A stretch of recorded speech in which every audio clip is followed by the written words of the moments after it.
वाले।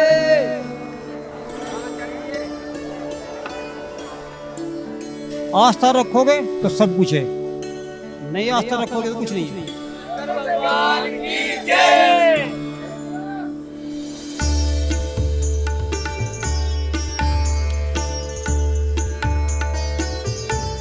अभी हम हरिद्वार की हर की पौड़ी पर हैं और यहाँ पे आप देखेंगे तो मेरे साथ में एक ऐसे कावड़िए हैं जो कि बहुत पुराने हैं और परंपरागत तरीके से कई वर्षों से कावड़ यात्रा कर रहे हैं और यहाँ से गंगाजल लेकर के जाते हैं, जो कि मूल रूप से शामली के रहने वाले हैं। तो थोड़ा सा बातचीत करते हैं इनसे, हम समझेंगे कि आखिर कावड़ यात्रा के दौरान चलते समय किन सारी चीज़ों का ध्यान रखा जाता है और किस तरह के इसके नियम हैं, उनसे बातचीत करते हैं। क्या नाम है आपका? हमारा नाम योगेंद्र सिंह है।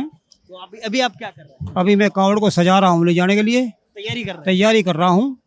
अब तैयारी करने के बाद उसके बाद कौन सी कावड़ है ये हम इसको, कावड़ तो 3 प्रकार की होती है। जी एक तो बैठी कावड़ होती है, एक झूला होती है, एक खड़ी कावड़ होती है। जी अपनी श्रद्धा के हिसाब से जो आदमी जैसा अपना हिसाब लगाता है उसी हिसाब से कावड़ उठाता है। हम झूला कावड़ लेके चलेंगे, जो नीचे ज़मीन पर टच नहीं होगी, यहाँ से उठाएंगे पूरा महादेव तक ही वो चलेगी। बाकी बीच में अगर इसको हमने ज़मीन पर रख दिया तो खंडित हो जाएगी। हाँ, अगर बैठी कावड़ लेके चलेंगे उसको बेचारी को हम कहीं भी आराम से बैठा सकते हैं, आराम कर सकते हैं। झूला कावड़ में ऐसा नहीं है। खड़ी कावड़ कंधे के ऊपर रहेगी, 2 जोड़ी हो 3 हो, वो कंधे से नहीं हटेगी। रेस्ट करेगा, दूसरा आदमी कंधे पर लेगा, वो रेस्ट करेगा, लेकिन कंधे से वो नीचे नहीं जाएगी। ये इसका वसूल है।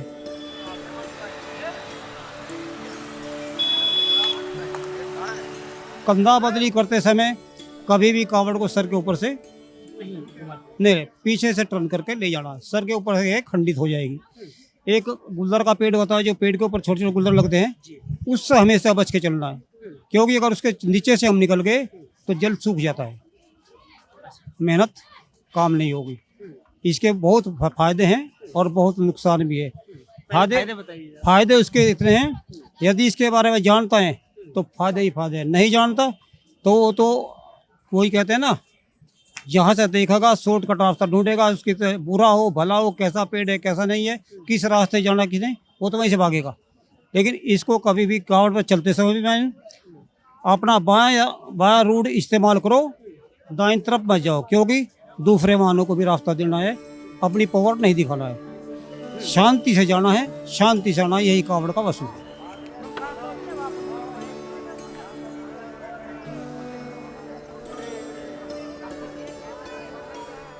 ये आपकी कौन सी कावड़? ये मेरी तो 11वीं कावड़ है। 11वीं कावड़ है। यानी कि आपको 11 साल हो गए लगातार ले जाते हुए। हो गया, मैं CRPF में सर्विस करता था, अभी मैं रिटायरमेंट भी हो गया हूँ। हाँ, मैं अभी 38 साल नौकरी करके आया हूँ, 61 साल में उम्र चल रही है। तो आपने तो देश की सेवा की है। ये मैं लेकिन श्रद्धा से कावड़ सेवा भी कर रहा हूँ। हाँ, भक्ति भी पूरी है। भक्ति भी पूरी है। मैं हफ्ते में 2 बार फास्ट भी रखता हूँ, मंडे का और ट्यूसडे का। शिव के भक्त हैं आप। शिव का भक्त पक्का हूँ, विष्णु भक्त और शिव भक्त पक्का हूँ मैं।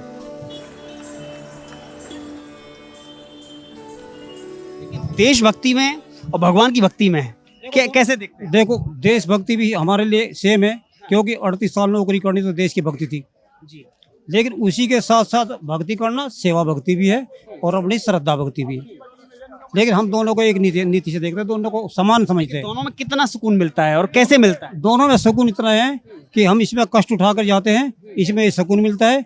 देशभक्ति में हम ड्यूटी पर रहते हैं, दुनिया में घूमने का सुकून मिलता है। ये अंतर है। फक्र होता है कि देश के लिए हमने होता है, हम देश के ऊपर कुछ कर रहे हैं, अभी यहाँ दुनिया के लिए कुछ कर रहे हैं, भगवान के लिए कुछ कर रहे हैं, तो श्रद्धा दोनों में एक समान है।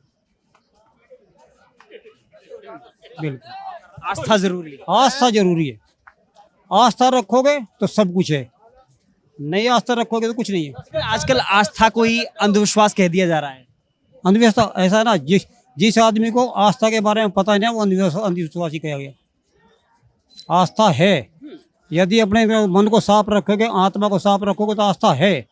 आत्मा को साफ नहीं रखोगे तो कोई वो नहीं है।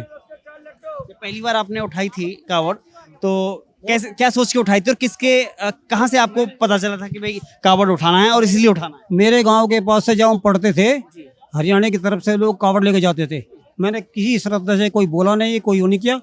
अपनी मर्जी से नेक नीति से मैं सोमवार के व्रत रखता था।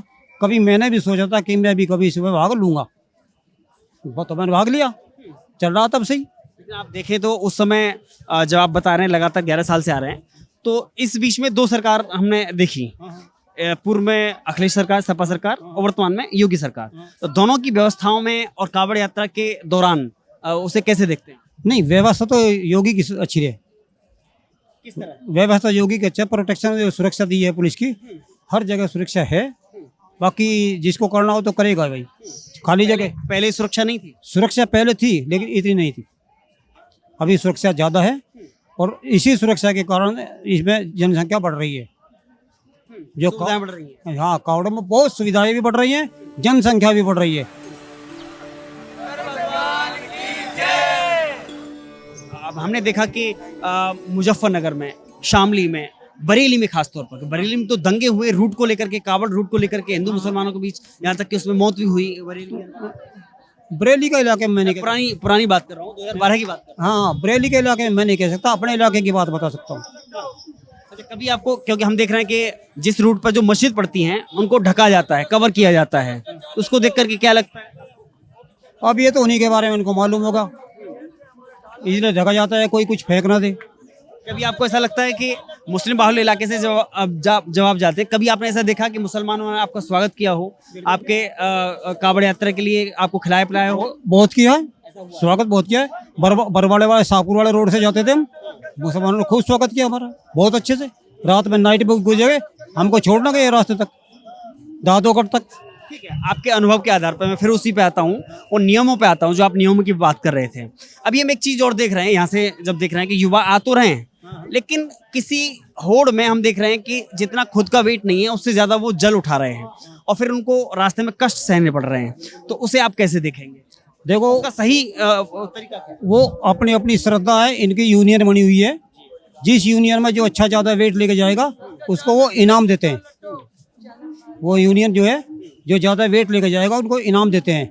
तो वो एक से बढ़कर एक, वो अपना ज़्यादा से ज़्यादा वेट बढ़ाने की कोशिश करता है ताकि हम भी उसमें इनाम पा सकें। ये इनकी खूबी है। हर यूनियन अलग अलग श्रद्धा से अपना काम कर रही है। कि शरीर को अत्यधिक कष्ट देना कितना सही है? शरीर को कष्ट दोगे तो फायदा है हमारा। फिजिकल जितना अच्छा रहोगे उतना बॉडी फिट रहेगी। मैं तो खुद 61 साल का हूँ, मैं 22 साल ट्रेनिंग सेंटर पर रहा हूँ, पीटीआई हूँ, पीटी कमांडो मैं खुद हूँ। तो आप मानते हैं कि भाई एक आस्था के साथ में शरीर को दुरुस्त रखने का भी एक तरीका ये कावड़ यात्रा है। ये भी बहुत अच्छा तरीका है। कम से कम इस श्रद्धा से 150-200 किलोमीटर पैदल तो चल सकते हैं।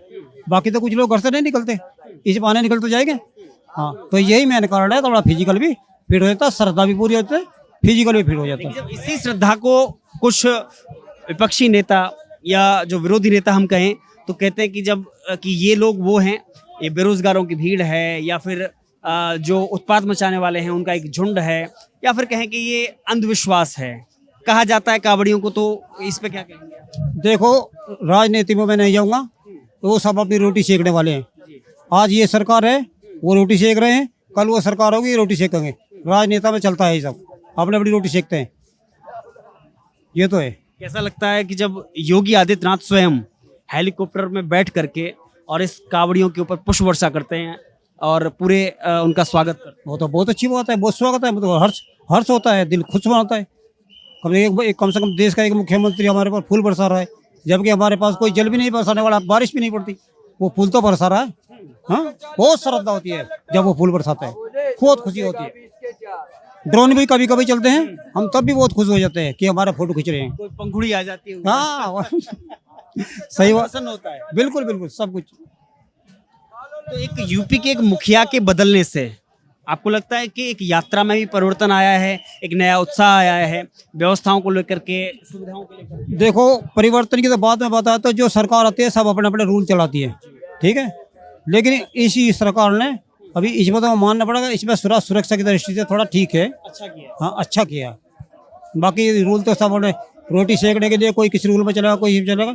अच्छा ही सब दूसरे की बताते हैं, अपनी नहीं बताएंगे, सब बुराई करते हैं। आपके परिवार से और भी कोई आपके साथ आया है? हाँ, मेरे परिवार से फैमिली है हमारी। पूरी फैमिली है? नहीं, कहाँ है? बच्चे नहीं है, मेडम है, बच्चे नहीं है मैडम। अच्छा वाइफ हैं। अच्छा प्लीज प्लीज आप आइए, प्लीज बैठिए थोड़ा सा, 1 मिनट बात करते हैं आपसे, बैठ जाइए। अरे हमें नहीं पता था कि आप परिवार के साथ आए हैं। अरे साहब बहुत बड़ी बात है, परिवार के साथ आए हैं। क्या नाम है आपका? गीता देवी। तो आप साथ आए हैं इनके? हाँ जी। तो पहली बार आए हैं, पहले भी आए हैं इनके? नहीं, पहले भी आए हैं। कितनी बार आए हैं? पहले भी आए, एक बार पहले भी आए, 4 बार आ चुके। तो आप इनको भी मना नहीं करते हैं कि आप इतना परेशान मत होइए, इतनी दूर से लेके आ रहे हैं? नहीं नहीं, मेरे भी मन है, अच्छा लगता है। आप इनके साथ चलते हैं हाँ पैदल? हाँ, अच्छा लगता है? अच्छा लगता है। कितना मतलब सुकून, मतलब इसको आप कैसे देखते हैं? क्योंकि इन्होंने आपको, आपके परिवार को घर पर छोड़कर इन्होंने देशभक्ति की है, देश की सेवा की है, क्योंकि फोर्स में रहे हैं, जवान रहे हैं। तो उस देशभक्ति के बाद में यहाँ भक्ति कर रहे हैं, शिव की भक्ति कर रहे हैं। दोनों में क्या अंतर देखते हैं? नहीं, अच्छा लगता है, देशभक्ति भी, पूजा पाठ भी अच्छी लगती है। आप 2 रूप में देख रहे हैं इनको, पहले आपने इनको देशभक्ति करते हुए देखा होगा और अभी आप शिव की भक्ति कर रहे हैं। हाँ जी। अच्छा लगता है? हाँ, अच्छा लगता मिलता है। है? हाँ जी, सुकून मिलता है, अच्छा लगता है।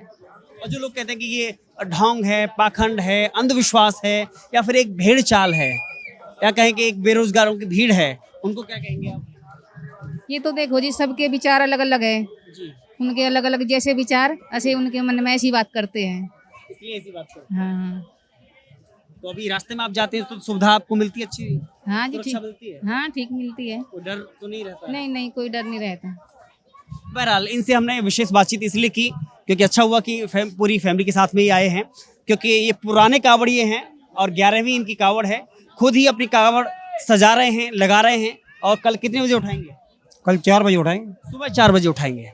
11वीं कावड़ है। और सबसे अच्छी बात कि इनसे हमने नियम जाने, वो नियम कि जिनको कई बार जो एक युवाओं का जो टोल है उसे दरकिनार कर देता है, तो इन नियमों को भी ध्यान में रखना चाहिए। और सबसे बड़ी बात कि एक व्यक्ति ने जब 38 साल 38 साल नौकरी की हो, देशभक्ति की हो, देश की सीमाओं की सुरक्षा की हो, लेकिन आज वह भगवान की भक्ति में लीन है। और कैसे लीन है? शामली से, यहाँ से कितना किलोमीटर पड़ेगा शामली? यहाँ से शामली पड़ेगा 170 किलोमीटर। 170 किलोमीटर पैदल चल करके घर पहुंचेंगे और अपने आराध्य जो शिव हैं उन पर जल चढ़ा करके, गंगे माँ का जल चढ़ा करके उन्हें प्रसन्न करेंगे। वीडियो जर्नलिस्ट प्रियांशु भंडारी व प्रशांत वशिष्ठ के साथ मैं Keshav Malan, of India, Haridwar.